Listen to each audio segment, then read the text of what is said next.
Assalamualaikum warahmatullahi wabarakatuh. Salam sejahtera bagi kita semua. Om Swastiastu, Namo Buddhaya, salam kebajikan. Hai adik-adik semua, di video kali ini kita akan membahas tentang uraian materi dari bab 2 modul pembelajaran SMA SMK berbasis digital Sejarah Indonesia. Nah, pada bab 2 ini yang akan kita bahas yaitu perang melawan kolonialisme dan imperialisme.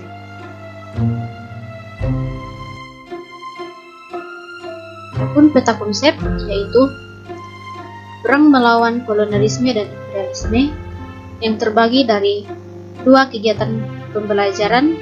Kegiatan pembelajaran satu yaitu perang melawan hegemoni dan keserakahan fungsi dagang, yang terbagi dalam beberapa judul yaitu Aceh versus Portugis dan VOC, Maluku angkat senjata, Sultan Agung versus JP Jeon, perlawanan Banten, perlawanan Goa, rakyat Riau angkat senjata, orang-orang Cina berontak, dan perlawanan Pangeran Mangkubumi dan Mas Said. Kegiatan pembelajaran 2 yaitu perang melawan penjajahan kolonial Belanda, yang terbagi dalam beberapa judul materi yaitu Perang Tondano, Perang Patimura, Perang Padri, Perang Diponegoro, Perlawanan di Bali, Perang Banjar, Perang Aceh, dan Perang Batak. Langsung saja kita masuk dalam kegiatan pembelajaran 1, yaitu Perang melawan hegemoni dan keserakahan fungsi dagang. Seperti biasa, sebelum kita masuk dalam uraian materi, alangkah baiknya kita terlebih dahulu mengetahui tujuan pembelajaran yang akan adik-adik capai setelah mempelajari kegiatan pembelajaran satu ini. Adapun tujuan pembelajaran dari kegiatan pembelajaran satu ini yaitu yang pertama, mampu menganalisis perang yang dilakukan terhadap hegemoni. Yang kedua, mampu menganalisis keserakahan yang dilakukan fungsi dagang. Dan yang ketiga, membuat sebuah makalah tentang perlawanan bangsa Indonesia terhadap bangsa Belanda. Kita masuk dalam uraian materi. Yang pertama, Aceh versus Portugis dan VOC. Nah, pada tahun 1511 sampai 1641, Aceh melakukan perlawanan kepada fungsi dagang untuk pertama kalinya, yang dipimpin oleh Sultan Iskandar Muda, dan dari Portugis dipimpin oleh Henriques dan Sousa.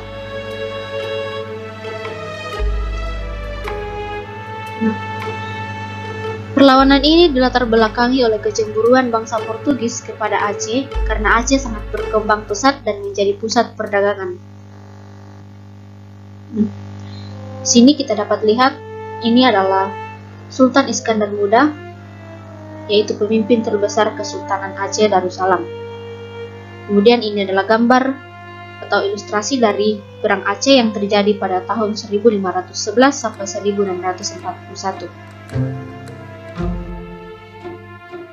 Nah, dalam peperangan ini atau perlawanan ini, Aceh melakukan 3 upaya, yaitu yang pertama, melengkapi semua kapal Aceh dengan senjata meriam dan prajurit. Yang kedua, mendatangkan bantuan persenjataan dari Kalikut Jepara, dan yang ketiga, mendatangkan bantuan persenjataan sejumlah tentara dan beberapa ahli dari Turki pada tahun 1567. Nah, dari perlawanan ini ada beberapa dampak, yaitu hubungan antara Aceh dan Portugis semakin memburuk, dan juga dari peperangan ini Aceh dan Portugis tidak mendapatkan apa yang diinginkan, di mana Portugis tidak bisa menguasai Aceh dan Aceh tidak bisa mengusir Portugis dari Malaka.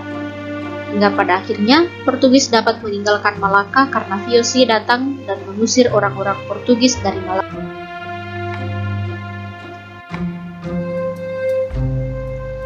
Nah, kita masuk dalam judul materi yang kedua dari kegiatan pembelajaran 1, yaitu Maluku angkat senjata. Nah, pada tahun 1529, Maluku melangsungkan perlawanannya kepada Portugis yang dipimpin oleh 3 tokoh, yakni tokoh yang pertama kita dapat lihat di sini, yaitu yang pertama Sultan Khairun, Yang kedua yaitu Sultan Baabula, dan yang terakhir adalah Pangeran Nuku. Nah, perlawanan ini tidak hanya Maluku yang berjuang, tapi juga dibantu oleh Ternate dan Tidore. Peperangan ini dilatar belakangi karena Portugis menembaki Junjung dari Banda yang akan membeli cengkih dari Tidore, dan juga kesewenang-wenangan Portugis yang melakukan perdagangan di Maluku, dan kedaulatan kerajaan-kerajaan di Maluku akhirnya terancam. Nah, adapun dampak dari peperangan ini yaitu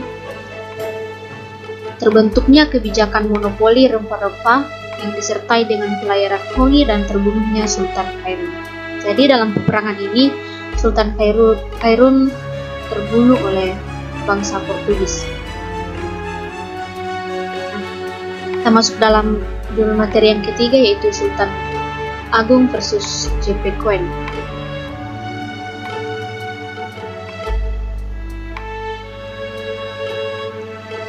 Oke, di sini kita dapat lihat Sultan Agung ini adalah seorang raja dari kerajaan Mataram yang sangat terkenal.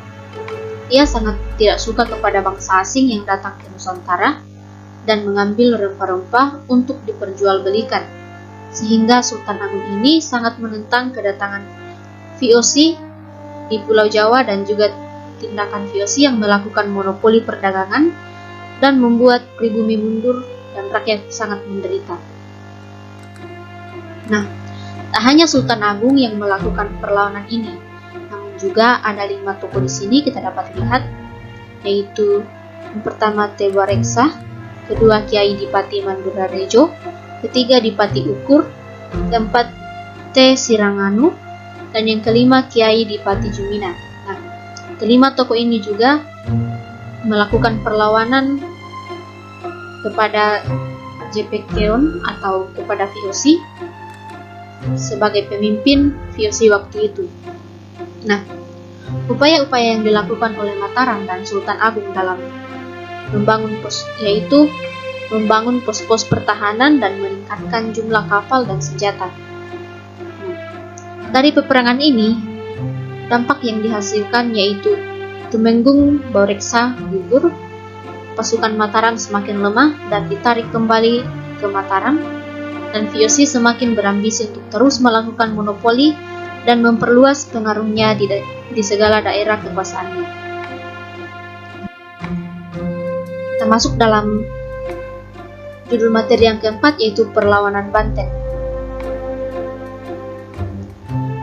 Perlawanan ini terjadi dikarenakan adanya persaingan antara Banten dan Batavia untuk memperebutkan posisi menjadi bandar perdagangan internasional.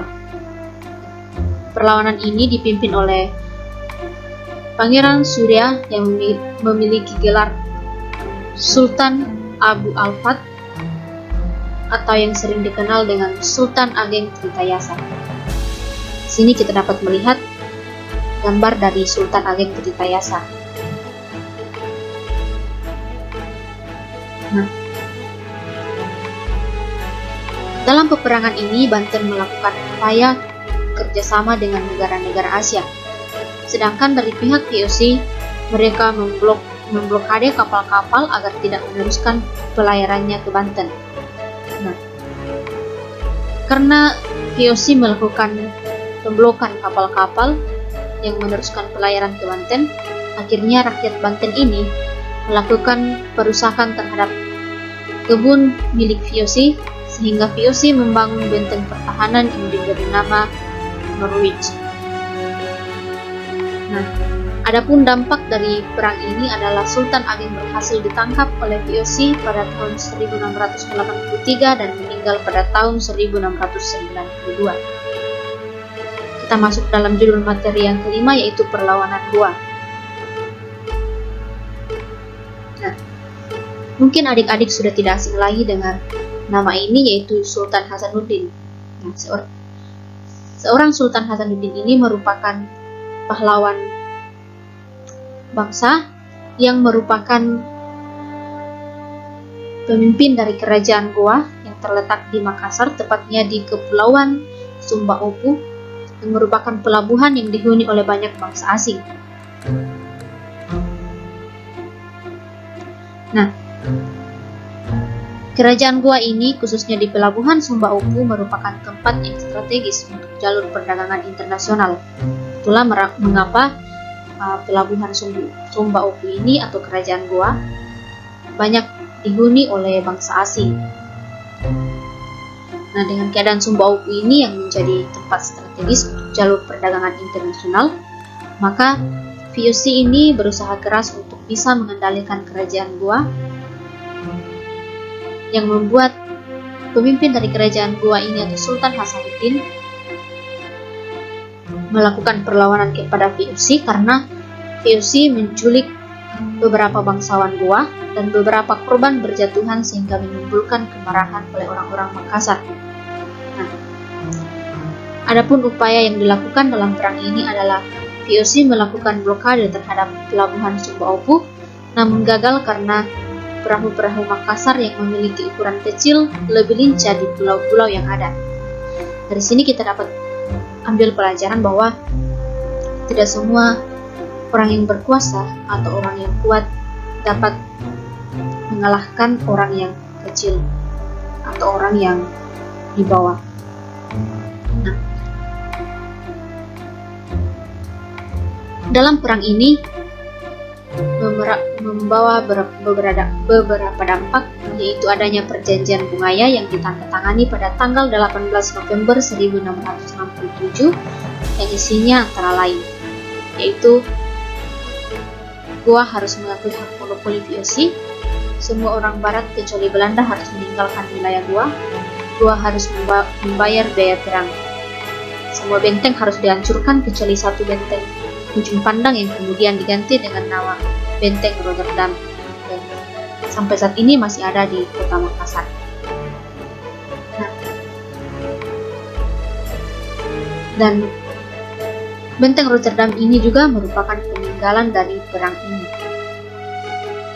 Masuk dalam judul materi yang ke-6 yaitu Rakyat Riau Angkat Senjata. Karena ambisi dari VOC yang ingin menguasai Nusantara dan memecah belah kerajaan-kerajaan yang ada di Nusantara, menyebabkan beberapa kerajaan mulai mengadakan perlawanan kepada VOC. Salah satu kerajaan yang mengadakan perlawanan kepada VOC ini adalah Kerajaan Siak Sri Indrapura yang merupakan kerajaan yang ada di Riau. Pemimpin dari kerajaan ini atau raja dari kerajaan ini adalah Sultan Abdul Jalil Rahmat Syah. Dalam peperangan ini, Raja Ahmad Syah meninggal memimpin peperangan dan meninggal, yang kemudian digantikan oleh putranya yang bernama Muhammad Abdul Jalil Muzaffar Syah. Dapat dilihat di layar. Nah, setelah Sultan Abdul Jalil Rahmat Syah gugur atau meninggal, maka digantikan oleh putranya yang bernama Muhammad Abdul Jalil Muzaffar Syah.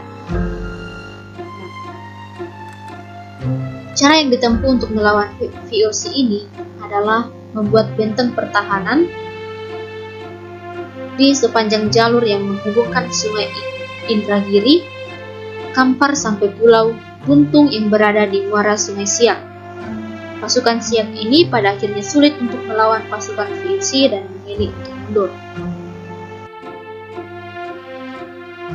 Judul materi yang ke-7 yaitu orang-orang Cina berontak.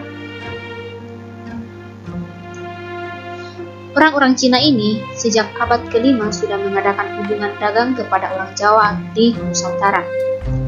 Pada masa perkembangan kerajaan Hindu-Buddha dan kerajaan Islam, banyak pedagang Cina yang tinggal di daerah pesisir. Begitu juga pada masa pemerintahan VOC ini, masih banyak orang Cina yang datang ke Pulau Jawa. Nah, orang-orang Cina yang datang ke Pulau Jawa tidak semuanya memiliki modal, sehingga banyak yang menjadi pengemis dan mencuri. Akibatnya, Batavia merasa tidak nyaman dan menjadi terganggu. Akhirnya, karena VOC atau Batavia ini merasa terganggu, mereka mengeluarkan sebuah perintah bahwa setiap orang Cina yang datang ke Pulau Jawa harus memiliki surat izin yang disebut dengan permission brief atau sering dikenal dengan surat pas. Surat ini ketika orang Cina tidak memilikinya,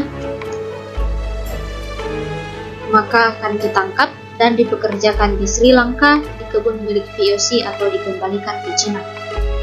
Pembuatan surat izin ini memerlukan biaya sehingga banyak orang Cina yang tidak mampu dan akhirnya melakukan pemberontakan kepada VOC dengan membuat sebuah kelompok dan membakar Batavia pada tahun 1740.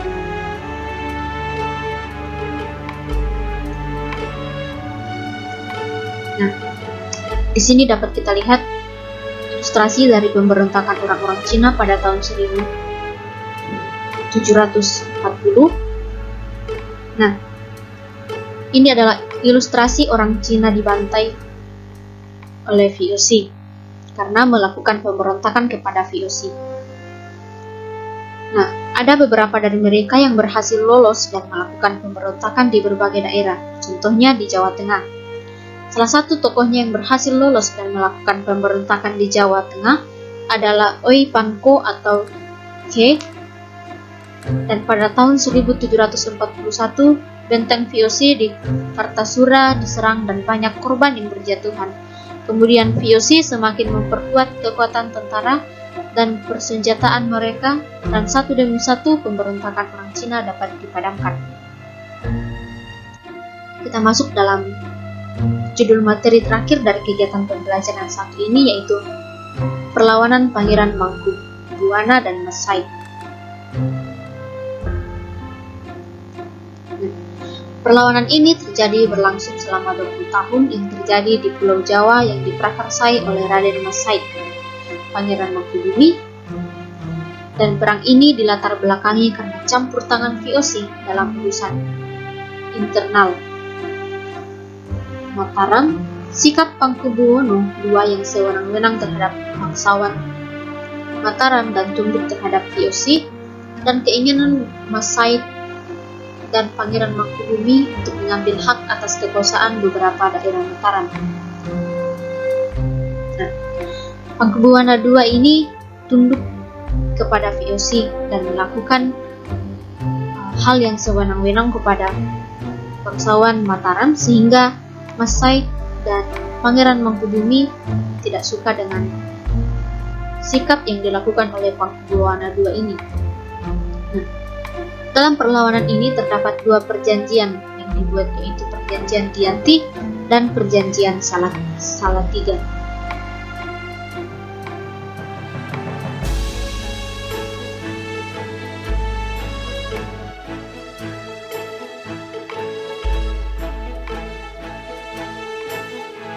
Kita masuk dalam rangkuman. Pertama, perlawanan yang dilakukan bangsa Indonesia dari berbagai daerah kepada penjajah dilatar belakangi oleh tindakan monopoli, keserakahan, dan intervensi politik dari pemerintah Komisi Dagang tersebut. Kedua, atas kekalahan yang dialami oleh perlawanan rakyat di bumi mengakibatkan banyak daerah yang dapat dikuasai oleh VOC. Dan yang terakhir, pada hakikatnya, penjajahan yang dilakukan oleh bangsa asing ini tidak sesuai dengan hak asasi manusia. Kita masuk dalam kegiatan pembelajaran 2, yaitu Perang Melawan Penjajahan Kolonial Belanda. Seperti biasa, sebelum masuk dalam uraian materi, kita harus mengetahui dulu tujuan pembelajaran ini. Setelah mempelajari kegiatan pembelajaran ini, peserta didik diharapkan mampu, yang pertama, menganalisis perang yang dilakukan bangsa Indonesia terhadap Belanda, dan yang kedua, memahami materi perang melawan penjajahan kolonial Belanda. Langsung saja kita masuk dalam uraian materi. Yang pertama, Perang Tondano. Nah, Perang Tondano ini ada dua perang yang sering disebut dengan Perang Tondano I dan Perang Tondano II. Perang Tondano I ini terjadi pada tahun 1808 sampai 1809. Penyebab terjadinya perang ini dikarenakan VOC atau Belanda berusaha memaksa rakyat Minahasa untuk menjual berasnya kepada VOC. Namun, permintaan dari VOC ini ditolak oleh rakyat Minahasa dan mau tidak mau VOC melakukan perlawanan kepada rakyat Minahasa. Hal yang dilakukan VOC ini adalah membendung sungai Temberen dan akibatnya pemukiman penduduk mengalami banjir, dan VOC mengultimatum rakyat Minahasa untuk mengganti rugi tanaman padi yang gagal panen akibat banjir. Nah, hal inilah yang mengakibatkan rakyat Minahasa melakukan perlawanan kepada VOC. Hal ini tidak dihiraukan oleh rakyat Minahasa sehingga VOC memilih mundur ke Manado. Namun hal ini justru membuat Minahasa bekerjasama dengan VOC karena hasil pertaniannya menumpuk dan menandai akhir dari Perang Tondano I. Kemudian Perang Tondano II terjadi pada 23 Oktober 1808 sampai Agustus 1809.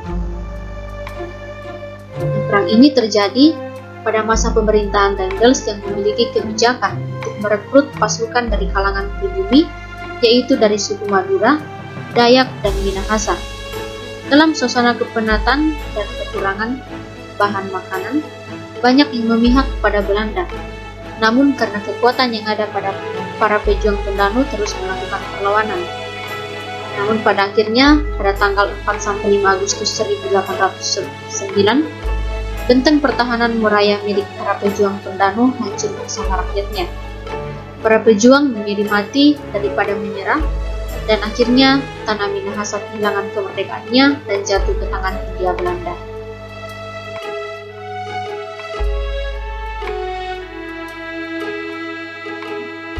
Kita masuk dalam uraian materi yang kedua, yaitu Perang Patimura.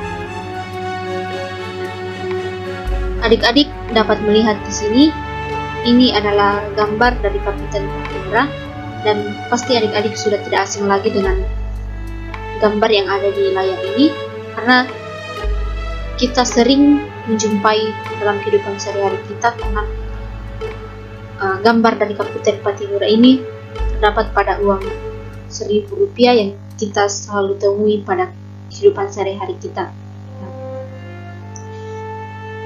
Kapiten Patimura ini merupakan seorang pahlawan yang berasal dari Maluku yang melakukan perlawanan kepada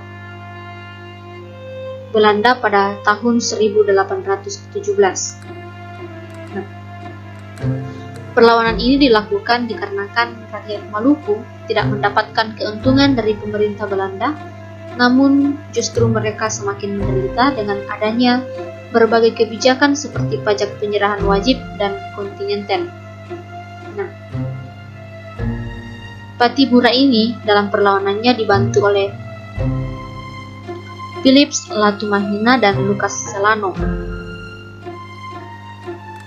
Hal yang mereka lakukan dalam perlawanan ini adalah menyerbu ke benteng Duvtede. Nah, akhirnya mereka dapat menjatuhkan benteng tersebut dan membuat pemerintah Belanda bingung. Namun keadaan menjadi berbalik dan Belanda semakin kuat dan rakyat Maluku semakin terdesak, dan akhirnya Patimura tertangkap oleh Belanda, dan pada 16 Desember 1817 Patimura menjalani hukuman mati di tiang gantungan. Nah, kita masuk dalam materi yang ketiga, yaitu Perang Padri. Perang Padri adalah perang yang terjadi atau disebabkan oleh kesalahpahaman antara kaum Padri dan kaum adat, dan menimbulkan perang saudara selama 30 tahun di Minangkabau, khususnya di wilayah kerajaan Pagaruyung, dan pertikaian ini berlangsung pada tahun 1803 sampai 1838, yang awalnya dilatar belakangi oleh masalah agama dan adat, namun karena campur tangan Belanda. Nah, karena campur tangan Belanda yang memperkeruh suasana, sehingga kedua kaum tersebut berujung bersatu untuk melawan penjajah Belanda.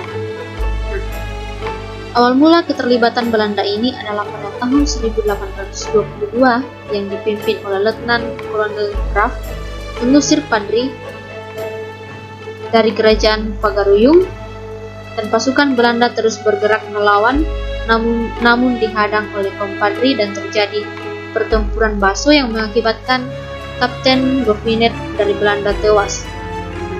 Serangan yang dilakukan kompadri membuat Belanda mundur dan akhirnya Belanda melakukan gencatan senjata sambil menyusun rencana licik yang disebut dengan Perjanjian Masang. Nah, perang Padri ini dipimpin oleh Tuanku Imam Bonjol, dan ia berusaha membujuk kaum adat untuk bersatu dengan alasan bahwa lawan mereka yang sebenarnya adalah Belanda. Nah, dan pada akhirnya terjadilah kesepakatan dan perdamaian antara kedua belah pihak ini, antara kaum Padri dan kaum adat, dan mereka bersatu melawan Belanda. Kedudukan Tuanku Imam Bonjol semakin sulit karena Belanda mendapat bantuan dari Batavia, dan pada tahun 1837 Benteng Bonjol jatuh ke tangan Belanda dan Tuanku Imam Bonjol menyerah dan dibuang ke Cianjur, Jawa Barat, kemudian dipindahkan ke Manado. Tuanku Imam Bonjol meninggal di tempat pengasingan. Kita masuk dalam uraian materi yang keempat, Perang Diponegoro. Perang Diponegoro ini adalah perang orang Jawa untuk melawan Belanda. Perang ini berlangsung selama 5 tahun, mulai dari tahun 1825 sampai 1830. Penyebab utama dari perang ini adalah Belanda membangun jalan dengan melewati makam leluhur Pangeran Diponegoro dan membuat Pangeran Diponegoro ini murka dan memutuskan perang dengan Belanda. Sebelum melakukan perang, Pangeran Diponegoro mengungsikan keluarganya terlebih dahulu, kemudian bergerak secara gerilya. Terbukti Belanda tidak dapat menangkap Pangeran Diponegoro, namun pada akhirnya kediamannya dibakar. Pangeran Diponegoro mengarahkan pasukannya untuk bergerak ke arah selatan dan membangun basis militer di Goa Selarong.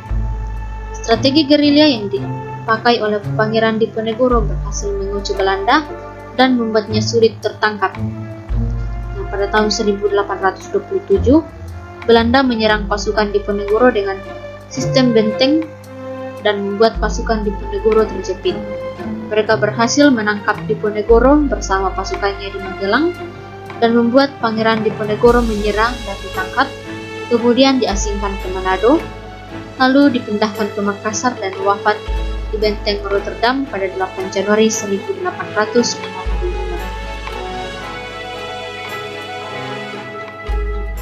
Kita masuk ke uraian materi yang kelima, yaitu perlawanan di Bali.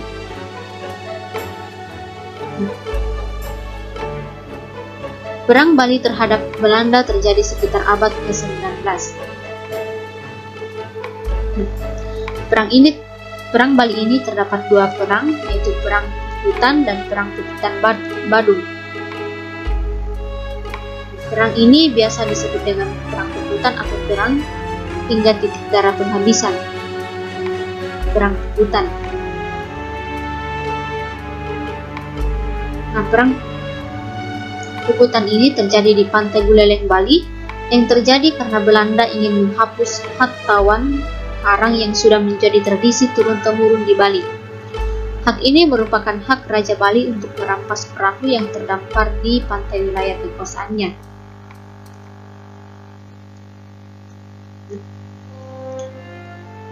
Pada tahun 1844, tepatnya di Pantai Buleleng, Belanda menembaki dan memblokade istana raja dan Belanda berhasil menduduki satu persatu wilayah di sekitar istana. Kemudian I Gusti Made Karangasem ini mengambil sebuah siasat, yaitu pura-pura menyerah kepada Belanda.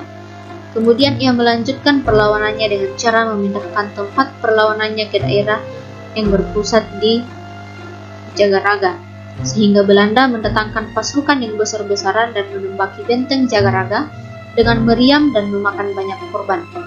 Dan akhirnya pada April tahun 1849, Belanda memenangkan peperangan ini.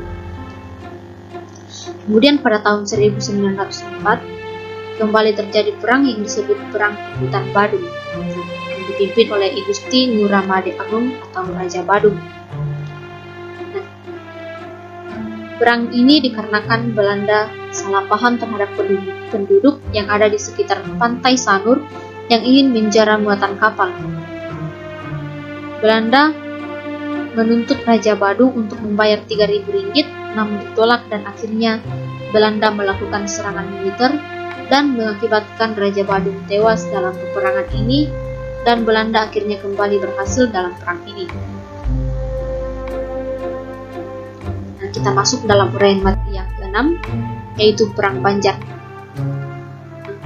Perang Banjar ini berlangsung pada tahun 1859 sampai 1905 yang diprakarsai oleh Pangeran Antasari.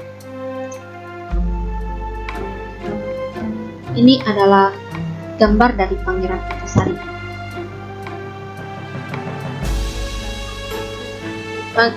Pangeran Antasari ini memimpin Perang Banjar yang terjadi di wilayah Kesultanan Banjar.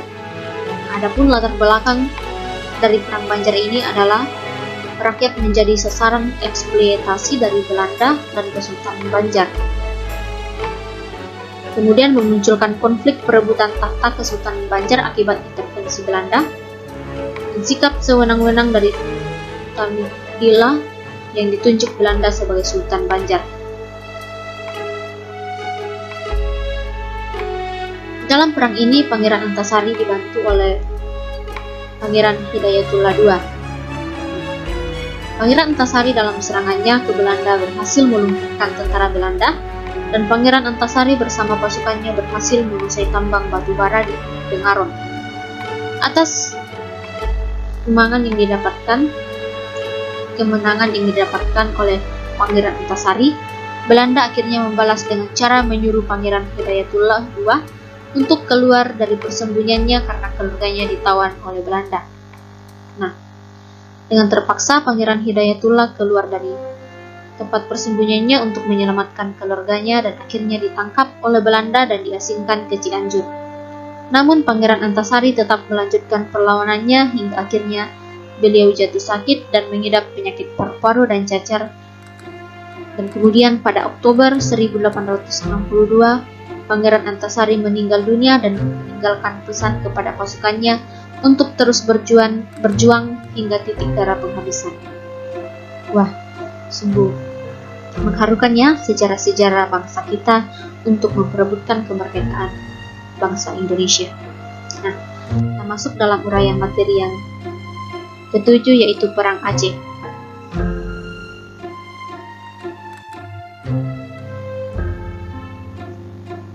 Nah, Perang Aceh ini berlangsung pada tahun 1873 sampai 1904 yang disebabkan oleh dua sebab. Yang pertama, sebab umum.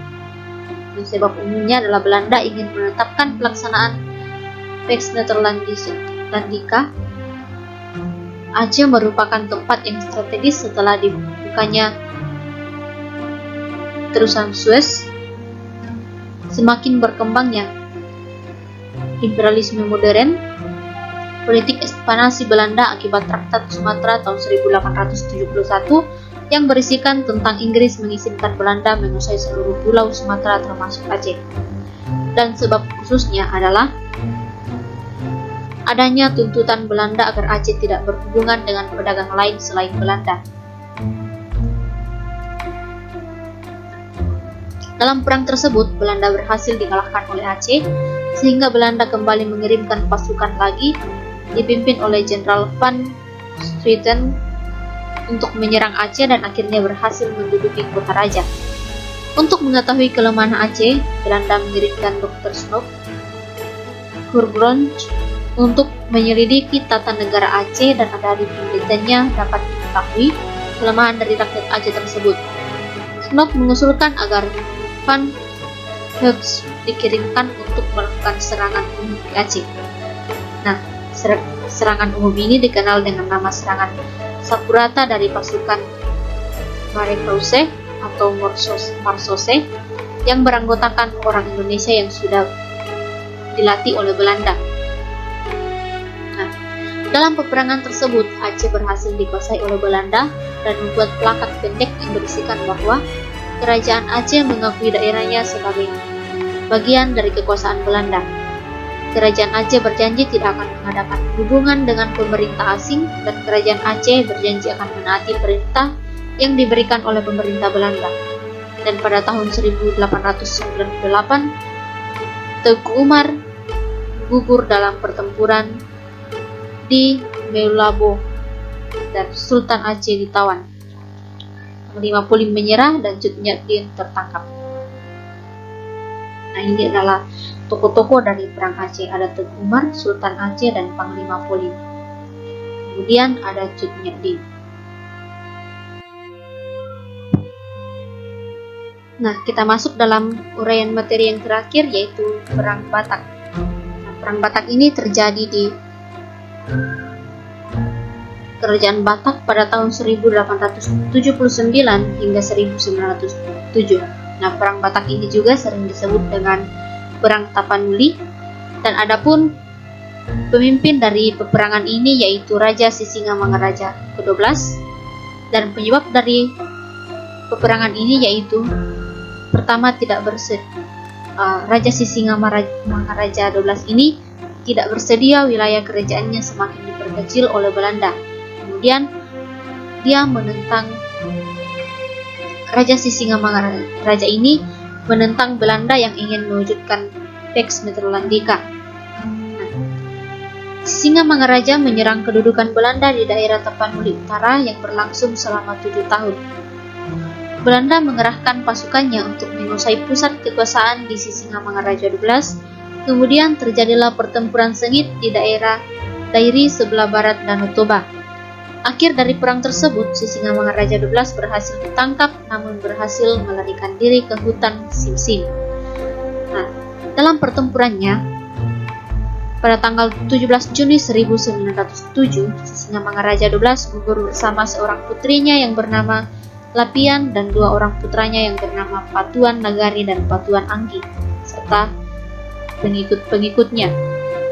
Nah, akibatnya seluruh daerah Tapanuli berhasil dikuasai oleh Belanda, dan Belanda memonopoli atau menguasai perdagangan di Tapanuli, terutama hasil perkebunan, dan tersebarnya agama Kristen di Tapanuli secara meluas, sehingga menyebabkan berubahnya keyakinan masyarakat sebelumnya. Kita masuk dalam rangkuman. Pertama, ada 8 perang yang dilakukan bangsa Indonesia untuk melawan Belanda, diantaranya Perang Tondano, Perang Patimura, Perang Pantri, Perang Diponegoro, Perlawanan Bali, Perang Banjar, Perang Aceh, dan Perang Batak. Kedua, dalam peperangan yang terjadi dari berbagai daerah pada umumnya disebabkan oleh Belanda yang ingin menguasai daerah dari kerajaan-kerajaan yang ada di daerah tersebut. Ketiga, semua perlawanan yang dilakukan pada akhirnya Belanda yang kembali berhasil mengalahkan perlawanan yang dilakukan oleh rakyat pribumi. Itulah uraian materi dari bab 2 pada modul pembelajaran SMK SMA berbasis digital pada mata pelajaran sejarah Indonesia. Pada video selanjutnya kita akan membahas tentang latihan soal dan pembahasannya. Sekian dan terima kasih, selamat belajar.